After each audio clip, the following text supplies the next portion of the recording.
안녕하세요. 결혼 2년 차의 30대 초반 남자입니다. 다른 사람도 아니고 장모님과의 일이라서 어디 가서 말하기도 참 그렇네요. 그래도 익명이 보장되는 사연으로 남아 제 이야기 한번 공유해봅니다. 저희 장모님은 굉장히 아름다우신 편이에요. 연애하던 시절에 아내 핸드폰에 저장된 사진으로 처음 보게 되었는데 사진 속 아름다운 여성의 정체가 다른 사람이 아니고 어머니라는 사실에 적잖이 충격을 받았습니다. 피부도 윤기가 흐르고 탱글했고 평소의 운동으로 다져진 몸매, 또한 40대 초반이라고 해도 믿을 만한 정도였으니까요. 매번 생각만으로 하고 있었는데 장모님을 처음 보게 된 그날 저도 모르게 장모님께 아름답다고 입 밖으로 말해버려서 그 자리를 웃음바다로 만들었던 적도 있습니다.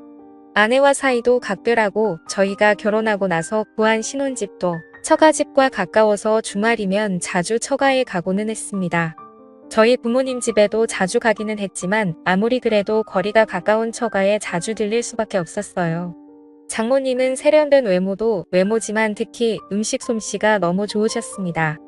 휴일이 시작되는 금요일 저녁부터 장모님 댁으로 가서 일요일 아침에 돌아오는 일도 자주 있었는데 그런 자리가 부담스럽기보다는 나들이 나온 것 같이 소소한 재미였어요. 그렇게 할 수 있는 이유는 제가 잘하는 것도 있을 테지만 장모님 성격이 또 격식 같은 거 챙기지 않으시고 워낙에 자유분방한 성격이라 그다지 큰 거리감을 느낄 수 없던 것도 한몫했습니다. 당시 신혼생활을 시작한 저와 아내의 고민은 다른 게 아니고 아무리 노력해도 아이가 생기지 않았다는 것입니다. 병원에서 검사를 해봐도 우리 두 사람 사이에 별다른 문제가 있던 것도 아니었고 오히려 병원에서도 이유를 모르겠다는 듯이 나훈이 정말 미치고 팔짝귀를 노리시더군요. 계산만 잘해서 날 잡으면 좋은 소식이 있을 거라 했지만 그 이후로도 그렇다 할 소식이 없었습니다. 좀처럼 뜻대로 되질 않으니 가끔은 그냥 넘어갈 법한 문제들도 정말 큰 싸움의 이유가 되더군요. 그날도 이세 소식을 모르시는 우리 어머니의 질문에 아내가 투명스럽게 대답을 했고 그걸 볼수록 다툼이 생겨서 분위기가 좋지 않았습니다. 그날이 마침 장모님의 추대로 처갓집에서 하루를 보내기로 한 날이었는데 최대한 다툰 걸 티를 안 낸다고 한 건데 장모님께서는 이미 저희가 도착하자마자 저희 두 사람 표정만 봐도 무슨 일이 있는 건지 단번에 눈치를 챘습니다. 무슨 일이 있었다는 걸 알게 되니 아내가 그 길로 장모님께 와락 안기며 눈물을 흘리기 시작했고 저는 그 자리에서 대역죄인이 돼버렸습니다. 그래도 쉬러 간 처가인데 괜히 불편해져서 이러지도 저러지도 못하고 있는 와중에 장인어른께서 술 한잔 하자며 저를 데리고 나서셨어요. 그날 장인어른께 한 소리를 듣기는 했지만 힘이 되는 말도 많이 들었습니다. 응원을 받으며 한두 잔 마시다 보니 어느덧 제 주량의 한계를 넘어섰고 그리고 결국 만취하게 되었습니다. 그래도 기분이 좋은 나머지 처가에 돌아와서 자고 있는 아내를 깨워 고래고래 소리를 질렀는데 술 취했으면 잠이나 곱게 자라는 쓴소리를 듣고 저는 혼자 군대 간 처남이 쓰던 방에서 잠을 자고 일어났습니다. 원래도 아침잠이 없는 편이는 한데 지난밤에 먹은 술 때문인가 평소보다 더 일찍 일어나게 되었습니다. 술에서 깨니 입안이 바싹 말라있고 갈증이 엄청 나더라고요. 아직 아무도 일어나지 않았겠다 싶을 정도로 이른 시간이었으니 살금살금 자는 사람들 방해 안 되게 조심스럽게 부엌으로 향했습니다. 그런데 열려있는 냉장고 문 뒤로 쪼그려 앉아서 냉장고를 뒤지고 있는 아내의 뒤를 보게 되었습니다. 술에 취해서 한 사과였지만 지난밤에 술 취한 상태로 어쨌든 미안하다, 사랑한다고 사과도 했댔다 아내의 기분을 떠보기로 했습니다. 평소에도 짓궂은 저의 장난을 싫어하지만 화가 나 있으면 받아주지도 않거든요. 냉장고 안을 뒤적거리느라 정신없는 아내의 뒤로 돌아가서 저의 몸을 밀착시키고 장난을 쳤습니다. 그러고 있는데 이건 장난을 받아주는 것도 아니고 화를 내는 것도 아니고 가만히 있는 반응에 무언가 위화감까지 느껴지더라고요. 정신 차리고 냉장고를 뒤지고 있던 실루엣을 확인하니 그건 아내가 아니라 바로 장모님이었습니다. 아내가 잘 때 입고 자는 치마형 잠옷과 똑같은 걸 입고 계셨어서 그것만 보고 당연히 제 아내라고 착각했습니다. 생각해보면 아내가 처가까지 와서 냉장고 정리를 할 이유가 없는 게 당연한 것인데 왜 냉장고 안쪽까지 몸통을 쳐박고 있는 게 당연히 제 아내라고 생각했을까요? 장모님은 제가 민망할까봐 배려를 해주신 건지 아무 말 하지 않고 가만히 계셨습니다. 술 기운이 남아서 아파오던 머리도 목이 타듯이 오던 갈증도 한 번에 확 날아가더라고요. 너무 떼다가 제 정신이 들어서 죄송하다고 큰 소리로 사과를 하려던 찰나에 장모님께서 제 입을 손으로 틀어막으며 아내가 깰 수도 있으니 사과하지 않아도 괜찮다고 하시며 저를 방으로 끌고 들어가셨습니다. 도망치듯 처남의 방으로 돌아와서 이불을 뒤집어 쓰고 한참을 좌불안석 애간장만 태웠습니다. 갑자기 문 열리는 소리가 들리고 저에게 다가오는 소리가 들렸는데 제가 뒤집어 쓰고 있던 이불을 확 걷어 올리더군요. 그리고 제 눈에 가장 먼저 들어온 건 제가 아까 뒤를 문댈 때 봤던 그 치마였어요. 그래서 엄청 놀랐는데 다행히 이번에 이불을 벗은 건 장모님이 아니라 제 아내였습니다. 평소보다 과격한 행동에 혹시 장모님께 무슨 말이라도 들은 건가 긴장을 하고 있는데 아내가 아무리 술을 많이 마셔도 그렇지 어른들 다 일어나셨는데 방 안에서 혼자 뭐 하냐고 하면서 저를 끌고 나갔어요. 주방에는 아침 식사 준비가 한참이더군요. 장모님은 당황도 안 하신 건지 제 속 풀어주겠다고 콩나물국을 시원하게 끓였다며 제 앞에 한 그릇 놓아주시더라고요. 힐끗힐끗 장모님의 기분을 살폈는데 괜히 저 혼자 행동이 이상한 것 같아 저도 아무 일 없던 척 해보려 노력했습니다. 그래도 억지로 그렇게 하려다 보니 잘 안 되더라고요.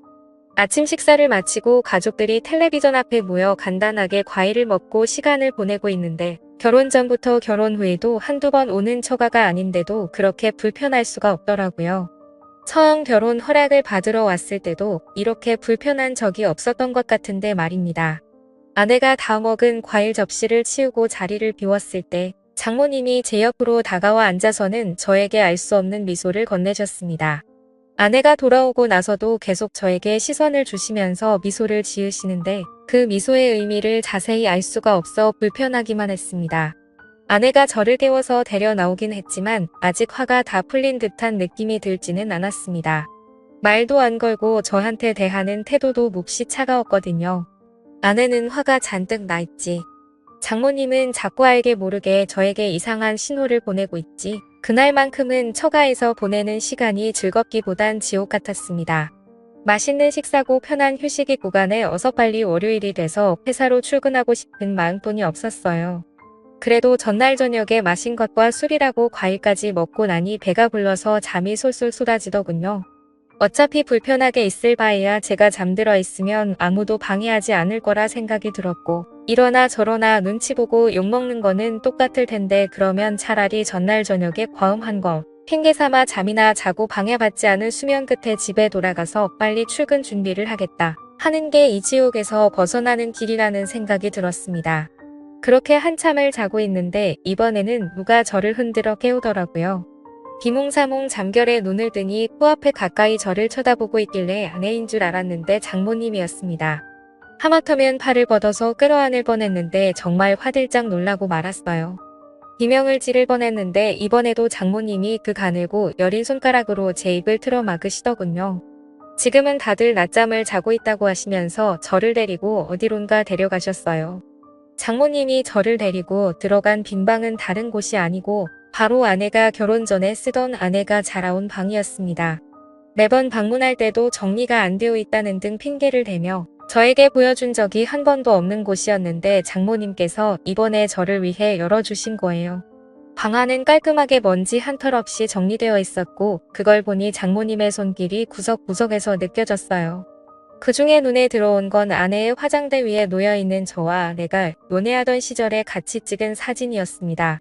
그리고 그 옆에는 저와의 이야기를 써놓은 아내의 일기장이 있었어요. 그 안에는 아내가 저를 얼마나 사랑하는지에 대해서 적혀 있었습니다. 아내에게 이런 모습이 있나 놀라고 있던 가운데 장모님께서 아내가 저를 이만큼 아끼고 사랑하니 우리 딸 마음고생 좀 덜 시켰으면 한다고 본심을 말하셨어요. 아침에 제가 다가왔을 때를 말하시면서 이상은 없는 것 같은데 너무 조바심 내지 말고 하다 보면 좋은 소식이 있지 않겠냐고 농담처럼 말도 하셨고요.